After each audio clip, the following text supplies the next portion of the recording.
لڑائی ہو رہی ہے امریکہ ایران اور اسرائیل کے درمیان، مگر ایٹم بم جو ہے وہ پاکستان کے وہاں پہ گرا دیا گیا ہے۔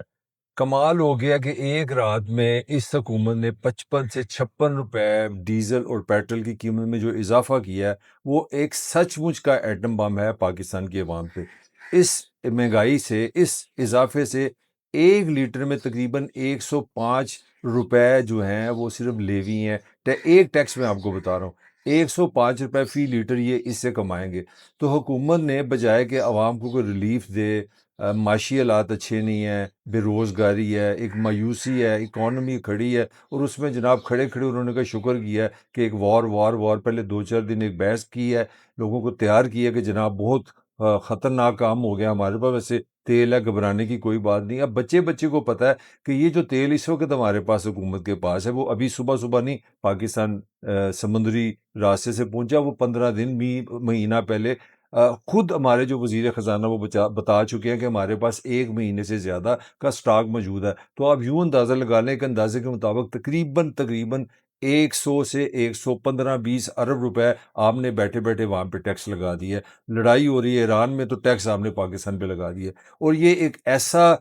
بم ہے، یہ جینون قسم کا ایٹم بم ہے، جس سے کہتے ہیں اس سے سوائے تباہی و بربادی کے کچھ نہیں ہوگا۔ پاکستان کی جو اس وقت صنعت ہے، وہ اس کا سب سے بڑا مسئلہ یہ ہے کہ یہاں پہ پیداواری لاگت جو ہے نا بہت زیادہ ہے، اس وجہ سے یہاں صنعت کاری نہیں ہو رہی، صنعت کاری سے بے روزگاری ہو رہی ہے، بے روزگاری سے کرائم بڑھ رہا ہے، بے روزگاری سے لوگ سائیکولوجیکلی ڈاؤن ہو رہے ہیں۔ اب آپ نے جو رہی کھی کسر تھی وہ بھی آپ نے سب سے پہلے بے روزگاری کو آپ نے مزید دعوت دے دی ہے، آپ نے صنعت کے لیے جو چھوڑی بہت خوب تھی وہ بھی ختم کر دی۔ اور دوسرا جو اس سے جو دوسرا ایٹم بم جو چلا ہے، جو میں کہہ رہا ہوں یہ سوائے تباہی و بربادی کے کچھ نہیں ہے، اس کی دوسری سب سے بڑی وجہ یہ ہے کہ پاکستان کا شمار ان ممالک میں ہے جو تیل سے، ڈیزل سے، فرنس آئل سے بجلی بناتے ہیں۔ تو جب آپ فرنس آئل اور تیل کو مہنگا کریں گے تو اس کا مطلب ہے فیول ایڈجسٹمنٹ کے نام پہ بجلی کے بل بڑھیں گے، تو آگے لوگ خودکشیوں پہ مجبور ہیں، گھروں میں لڑائیاں ہو رہی ہیں، فیملی کلچر تباہ و برباد ہو گیا بجلی کے بل سے۔ تو آپ یہاں سے بھی اندازہ لگا سکتے ہیں کہ اس کا جو اس پہ افیکٹ کیا آئے گا۔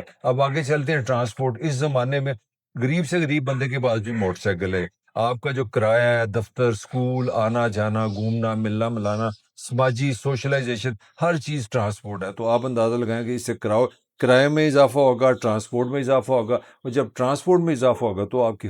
جو اشیاء خرد و نوش ہیں، جو زراعت ہے، وہ اس پہ افیکٹ ہوگا، جو کھیت سے جو چیزیں اناج ہے یا پھل ہے، سبزیاں جو شہروں کو آتی ہیں، اس میں پیٹرول مہنگا ہوگا، وہ بھی مہنگی ہوں گی۔ تو ایک طرف سے آپ نے چاروں طرف سے نا ایک مہنگائی کو دعوت دے دی ہے کہ وہ جناب پتہ نہیں، اللہ بہتری کرے ایران کے ساتھ، اللہ بہتری کرے باقی جو لوگ ہیں، انسان ہی ہیں سارے، تو میرا خیال ہے پتہ نہیں ان کے لیے یہ اتنی جنگ ہے کہ نہیں ہے۔ پاکستانیوں کے لیے ایک حقیقی سچ مچ کی ایک جنگ بن گئی ہے، اور یہ اعداد و شمار کو چھپے نہیں ہے، یونائٹڈ نیشن خود اس پر مانتی ہے، دنیا ساری مانتی ہے کہ پاکستان کا شمار ان لوگوں میں ہے، ان ملکوں میں، ان قوموں میں جہاں پہ غربت ہے۔ اور جو انٹرنیشنل سٹینڈرڈ پہ پاکستان کی جو 1/3 آبادی ہے، تقریباً جو 8 کروڑ بنتی ہے، وہ بلو پاورٹی ہے، وہ غربت سے بھی نیچے ہے۔ اور پاکستان کی 2/3 اکثریت جو تقریباً 16 کروڑ بنتی ہے، وہ غریب ہیں، یعنی کہ ان کا جو انٹرنیشنل سٹینڈرڈ ہے تقریباً ورلڈ بینک کا تقریباً $4 ڈے کی انکم اگر آپ کی ہے تو آپ غریب آدمی ہیں۔ تو پاکستان کے جو 16 کروڑ لوگ ہیں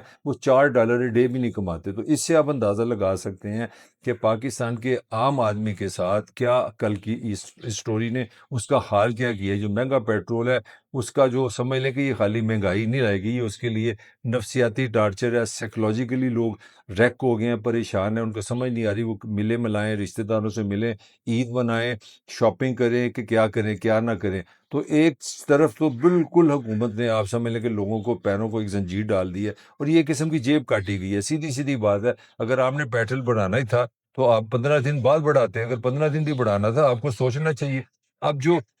دوسرا اسپیکٹ ہے کہ یہ کہا جائے کہ جناب ہمارے پاس پیسے نہیں ہیں، ہم تو باہر سے پیٹرول خریدتے ہیں، تو ہم مجبور ہیں، ہم اس کو مہنگا کریں گے تو آئے گا، نہیں تو قلت ہو جائے گی۔ تو یہ بھی ایک بہت بڑا آپ سے نا ایک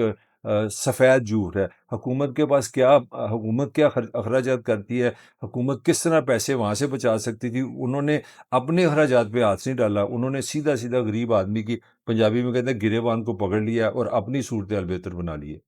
تو حکومت نے تو بڑی انٹیلیجنٹلی موو کیا، انہوں نے کہا وار کا شور ڈال کے، جنگ کا ڈال کے، تیل کا شور ڈال کے اپنا کام آسان کر لو۔ سب سے بڑا جو حکومت نے خاموشی کے ساتھ کام کر لیے، IMF کا ایک مسلسل دباؤ تھا پاکستان کی حکومت کے اوپر کہ جناب آپ یہ سبسڈی ختم کریں، آپ جتنی بھی سبسڈیز دے رہے ہیں اس میں تیل بھی شامل ہے، تو انہوں نے آرام کے ساتھ ہی وہ جو ہے نا سمجھ لیں کہ آپ کے پہ 60 روپے مزید ٹیکس لگا دیے، سبسڈی ختم کر دی ہے، تو آئی ایم ایف کو رام کر لیے۔ ان کی اب نیگوشیشن جو جاری ہے نا آئی ایم ایف سے، اس میں آسانی ہو جائے گی۔ وہاں یہ نہیں کہیں گے کہ یہ جنگ کے لیے ہم نے مہنگا کیا ہے، تو وہاں یہ آئی ایم ایف سے یہ آرگومنٹ کریں گے کہ دیکھیں آپ کہتے تھے سبسڈی کم کریں، جو اوریجنل پاکستان لوگوں کو جو آپ نے قیمت ہے ڈالر میں، یو ایس ڈالر میں ان کو پیٹرول دیں، تو ہم نے وہ کر دیا، ہم نے اب تیل کی قیمت دیکھیں کتنی بڑھا دی ہے۔ تو ایک انہوں نے آئی ایم ایف کو اپنے کھاتے میں مزید قرضے لینے کے لیے جو آسانیاں پیدا کرنی تھی، اس کے لیے جناب 105 روپے فی لیٹر لیوی، ایک ٹیکس میں بتا رہا ہوں، ابھی باقی کے ٹیکس میں نہیں آپ کو بتا رہا۔ اگر آپ اس پہ جائیں گے تو آپ کو اندازہ ہوگا کہ جب آپ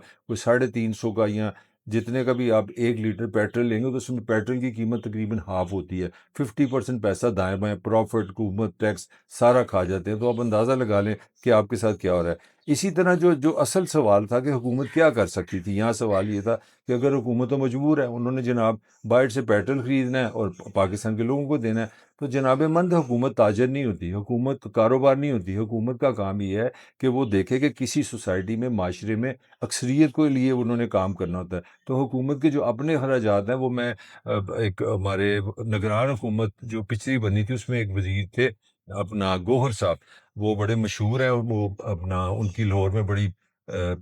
لیک سٹی ان کی بہت بڑی ایک انویسٹمنٹ بھی ہے۔ تو ان کی مجھے یاد آ گئی، انہوں نے کہا تھا کہ پاکستان کی جو ریاست ہے جو سالانہ 25,000 ارب روپے، کتنے 25,000 ارب روپے سے چلتی ہے، تو انہوں نے اپنے 25,000 میں سے یعنی کہ 1,000 نہیں کم کیا، 500 ارب کہیں سے نہیں کم کی، اور اتنی بڑی ان کی ایکسپینس ہے کہ اگر وہ ہم اس پہ کریں تو میرے خیال ہے پورے دن کا مجھے وی لاگ کرنا پڑے گا۔ انہوں نے اپنے اخراجات کم نہیں کیے، ہم پہ آ گئے ہیں۔ یہ صرف ایک جو بجٹ ہے وہ تقریباً ایک اندازے کے مطابق اس میں سرکاری محکمے جس میں فوج بھی شامل ہے، ڈیفینیٹلی امن و امان بھی شامل ہے، 30 سے زیادہ وزارتیں ہیں، قومی اسمبلی کے اخراجات ہیں، ساری چیزیں وہ ماننے کی صحیح بات ہے۔ تقریباً 17,000 ارب روپیہ ہمارا بجٹ ہے، 17,000، تقریباً 62 بلین یو ایس ڈالر بنتا ہے ایک سال کا جو ہمارا اخراجات ہوتا ہے۔ اس میں انہوں نے کوئی کمی نہیں کی، اس میں سمپل جو چیزیں نظر آئی ہیں، یعنی کہ آپ اندازہ لگا لیں 7 ارب روپے کا صرف جو سرکاری گاڑی ہوتی ہے نا اس کے لیے یہ رکھتے ہیں اپنے پیٹرول کے لیے، اور 2 ارب روپے رکھتے ہیں یہ جو سرکاری گاڑیاں ہیں ان کی مرمت کے لیے۔ تو اپنے جو ان کے اللہ ترلے ہیں، ایئر کنڈیشن ہے، گاڑیاں ہیں، ٹور ہیں، ٹریول ہے، میڈیکل انوسز ہے،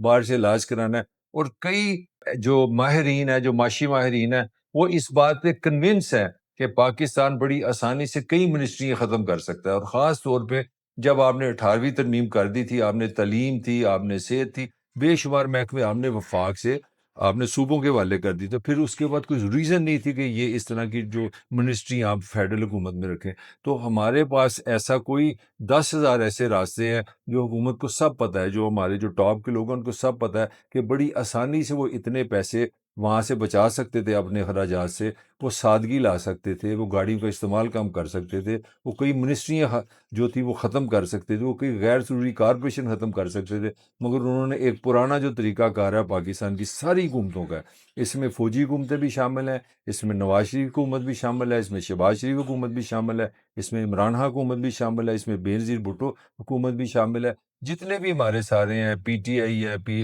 یہ سب کا ایک ہی وتیرہ ہے کہ جناب باہر سے ٹیکس، عوام سے ٹیکس لو، اور ٹیکس لینے کا طریقہ ان کے پاس ایک ہی ہے، وہ گیس ہے، پیٹرول ہے، بجلی کا بل ہے، بلوں سے انڈائریکٹ ساری یہ ٹیکس ہے۔ اور انڈائریکٹ ٹیکس میں بھی پاکستان دنیا میں بہت آگے ہے، دنیا میں اس طرح ظلم کا نظام نہیں جس طرح یہ کرتے ہیں۔ تو سٹوری بالکل سمپل ہے، جو میں نے آغاز میں آپ کو بتایا تھا کہ جنگ تو ہو رہی ہے ایران میں، جنگ تو ہو رہی ہے اسرائیل، امریکہ اور ایران کے درمیان، تو اس کا جو بم جو ہے نا وہ سمجھ لیں پاکستانی وہاں پہ گر رہے ہیں، اور سب سے بڑا جو بم ابھی تک اس جنگ میں گرا ہے وہ پاکستان میں گرا ہے، اور وہ مہنگائی کا بم ہے، وہ بے بسی کا بم ہے، وہ آپ کی ٹرانسپورٹیشن پہ بم گرا ہے، وہ آپ کی زراعت پہ بم گرا ہے، وہ آپ کی مہنگائی کا اضافہ کرے گا، لوگوں کو مایوس کرے گا، پریشان کرے گا، لوگوں کی زندگی جو ہے وہ مزید اس سے مشکل ہو جائے گی۔ اب پتہ نہیں اگر یہ جنگ لمبی ہوتی ہے تو میں سمجھتا ہوں اس میں مزید بھی ابھی اضافہ ہونا ہے، کیونکہ ماہرین کا یہ بھی خیال ہے کہ اگر یہ جنگ جاری رہتی ہے تو پیٹرول کی قیمت جو جنگ سے پہلے $60 پر بیرل تھا وہ 150 تک جا سکتا ہے۔